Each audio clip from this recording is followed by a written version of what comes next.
saiu essa ideia? Quer dizer, de onde saiu este tema?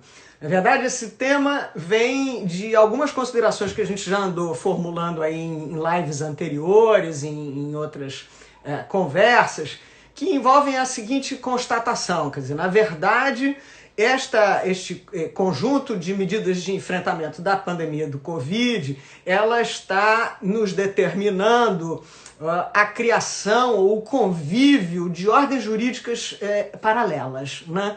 Nós temos... Ah, chegou a Heloísa. Heloísa, solicite o seu ingresso na live que... Ô, beleza! Vamos lá, transmitir ao vivo com Heloísa, adicionar. Em breve, a Heloísa aparecerá aqui na nossa tela e aí a gente prossegue no diálogo, que será sempre mais proveitoso. Aê, Heloísa! Aê. Seja bem-vinda! Heloísa, obrigada. Eu sempre digo às pessoas que esse é um momento de suspense para quem promove, né? Se vai dar tudo certo, se a conexão vai funcionar, se a internet vai funcionar. Verdade. Mas funcionou. Seja bem-vinda. Aí, quero aproveitar que a Heloísa já entrou para fazer a devida apresentação, né? Quem esteja já conosco. Né? A Heloísa é conselheira substituta do Tribunal de Contas do Estado de Goiás, é mestre em Administração e Políticas Públicas pelo IDP-UNB, professora de Direito Financeiro e Tributário da Escola Superior de Magistratura de Goiás, né? E está conosco aqui para enfrentar o tema da hora, que é o tema da emergência, motivação e controle. Heloísa, então te passo a palavra para você fazer seus cumprimentos iniciais e depois a gente vai ao nosso bate-papo. Vanícia, eu queria primeiro agradecer o seu convite. Sempre você está à frente de tantos debates importantes de direito administrativo, gestão pública, políticas públicas. Então, eu fico muito feliz em participar desse momento com você. Cumprimentar as pessoas que se dispõem a nos ouvir. Eu acho que isso é muito importante nessa hora, que todos debatam juntos uma solução para um momento que é tão excepcional nas nossas vidas. Então, eu cumprimento também a todos que estão nos assistindo aqui na live no Instagram. E estou à disposição para qualquer questionamento. Maravilha, maravilha. Dizia eu, Heloísa, assim, um pouco para localizar o tema, que a gente vive um contexto em que, a rigor, nós estamos, em vários segmentos, nós estamos convivendo com ordens paralelas, né? Verdade. Temos, por exemplo, no campo das contratações, das dispensas de licitação por emergência, nós temos uma ordem ordinária, que é da Lei 8666, e a ordem trazida pela MP 926. Né? E isto, no campo das relações trabalhistas, idem na mesma data com a MP 936. Né? Então, isto está trazendo aí esse convívio de ordens jurídicas, né? Que estão se sobrepondo.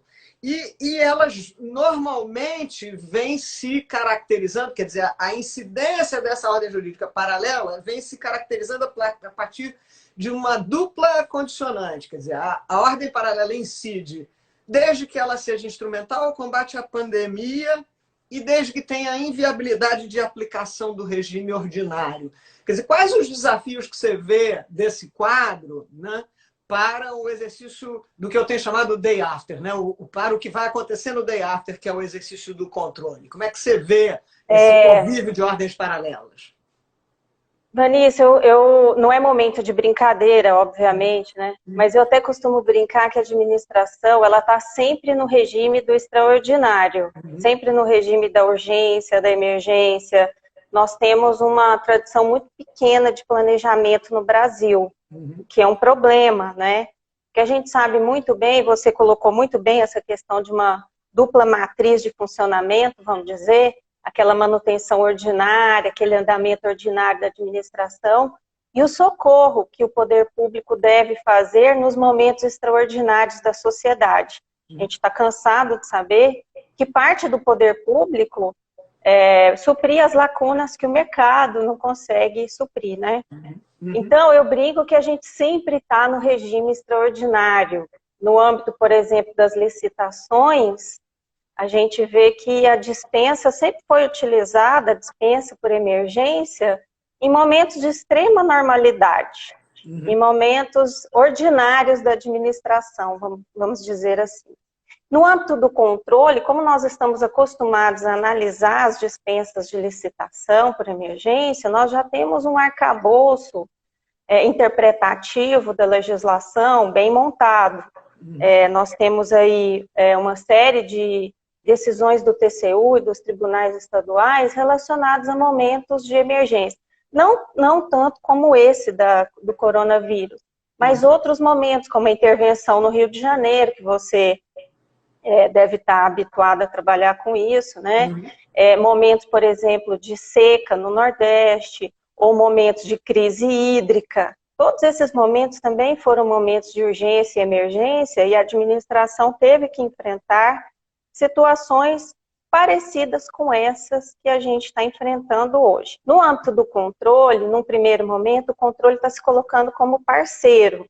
Obviamente que não vão ser os tribunais de contas que vão impedir o gestor de tomar todas as medidas emergenciais que ele precisa tomar. Então, o sistema tribunais de contas, que não é bem um sistema, mas eles se uniram em associações, um conselho de presidentes, e emitiram uma resolução conjunta, que está no site das associações, está no site do IRB, que é o Instituto Rui Barbosa, e vários sites, né? E que a pessoa pode consultar que os tribunais se colocaram como parceiros do gestor. Obviamente que isso não exime o gestor da obrigação que ele tem, que é o nosso debate de hoje, de motivar as suas decisões.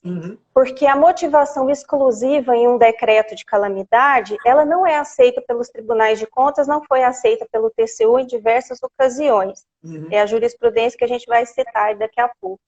Então, eu vejo que no âmbito do controle, num primeiro momento, ele se abriu para um processo mais dialógico de decisão, em que todas as partes vão conversar e decidir, do gestor ter mais uma segurança, uma tranquilidade, que depois ele não vai ser responsabilizado por algo que ele tentou fazer com uma motivação, com, né, uma certa racionalidade. Então, nesse primeiro momento, os tribunais estão em parceria, mas isso não é um cheque em branco, uma autorização para o gestor, diante dessa calamidade genérica, vamos dizer assim, que a gente conhece, fática, ele num município, por exemplo, resolva fazer contratações emergenciais sem qualquer racionalidade em relação à situação de fato que ele está enfrentando.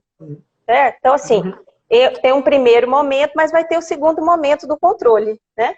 Aí a gente não pode dizer agora o day after exatamente, mas a gente pode prever que haverá uma certa condescendência, mas não com aquele gestor que está usando desse pretexto na sua localidade para comprar ou para gastar orçamento sem necessidade. Eu me intriga um pouco essa cláusula que é recorrente, ela já apareceu nas MPs e ela está inclusive na PEC 10, sabe-se lá Deus o que vai acontecer com a PEC 10, né? Mas está lá também, que é dentro desses dois duplo condicionantes, né, que eu me referi, ok, que seja instrumental ao combate à pandemia é uma coisa mais intuitiva, mas que seja inviável a utilização do regime ordinário. Isso já é um negócio bastante complicado, né? Porque o cenário de indeterminação é muito grande, né? Então, assim, o regime ordinário me consumiria 60 dias para adotar uma determinada providência. Isso hoje me parece impossível esperar, né? Totalmente. Aí depois o tempo dirá que não, até dava, né? Então, assim, essa é uma cláusula complicada, né? O que te parece? Essa é uma cláusula complicada, porque vai depender muito também do viés psicológico do gestor, né?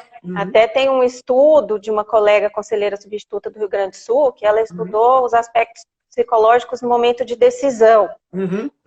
E é claro que os gestores estão muito pressionados nesse momento, e a gente sabe que as introduções de alterações na lei de introdução ao direito brasileiro, ela determina que o judiciário, tribunais de contas, os órgãos controladores de modo geral, ao decidir sobre a responsabilidade de alguém, verifique quais foram as consequências, as circunstâncias que ele vivia, né? Aquele momento em que a decisão foi tomada, o que é que tinha, quais eram os pontos envolvidos, o que estava em jogo. Então, na verdade, eu vejo que um gestor que pretenda, às vezes, fazer uma compra rápida, que não dá para esperar 60 dias, ou tomar uma medida qualquer, normativa mesmo, vamos dizer assim, ele tá sendo pressionado para isso. E ele precisa tomar uma atitude rápida. Então, eu não vejo grandes problemas com questão de prazo, não.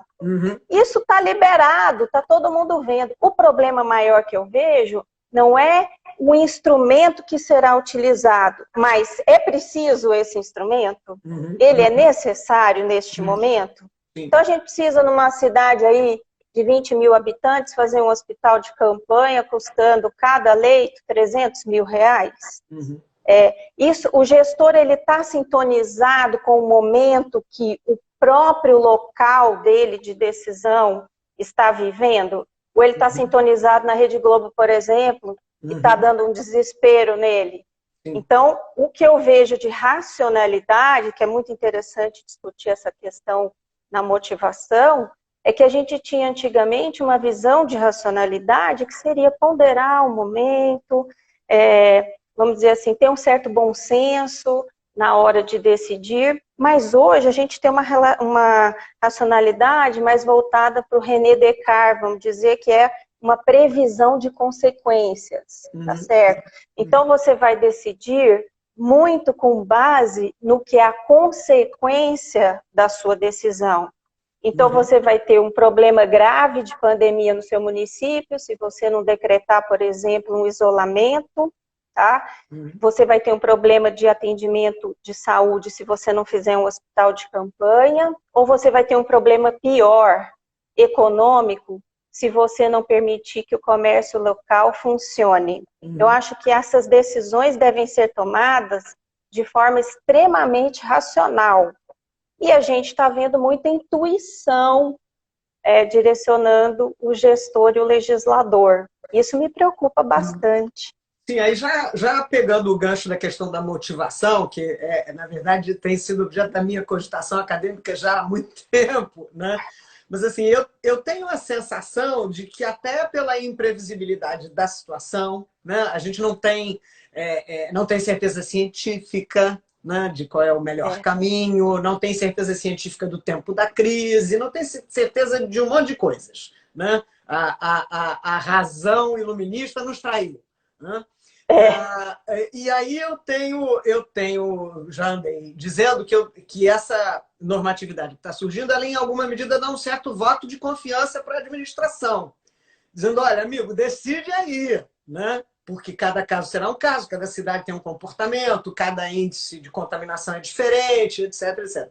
Dá um voto de confiança, mas de outro lado reclama a motivação, como você estava dizendo, né?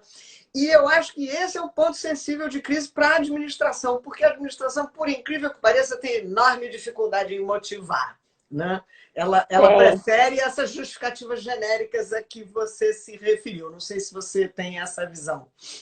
Eu tenho a visão idêntica à sua. Porque, na verdade, no ambiente que você chamou de momento normal, vamos dizer assim, ordinário da administração, já é uma dificuldade motivar. Por que está sendo feito determinada coisa? Por que está comprando determinada coisa? Por que está prestando um determinado serviço? Por que fez um ato normativo, né? Normalmente são justificativas rasas a respeito daquilo, né? Então, há uma previsão orçamentária para um tal programa, mas não se mediu se esse programa é eficiente, se precisa, se não precisa, ninguém olha isso. Vai lá e gasta com aquilo, tá? Isso interfere muito na falta de qualidade do gasto público que a gente vê no Brasil, né? Então, vamos pegar um exemplo bem claro, que já é batido, mas eu não acho que é datado e que não se possa debater, que é o da Copa do Mundo.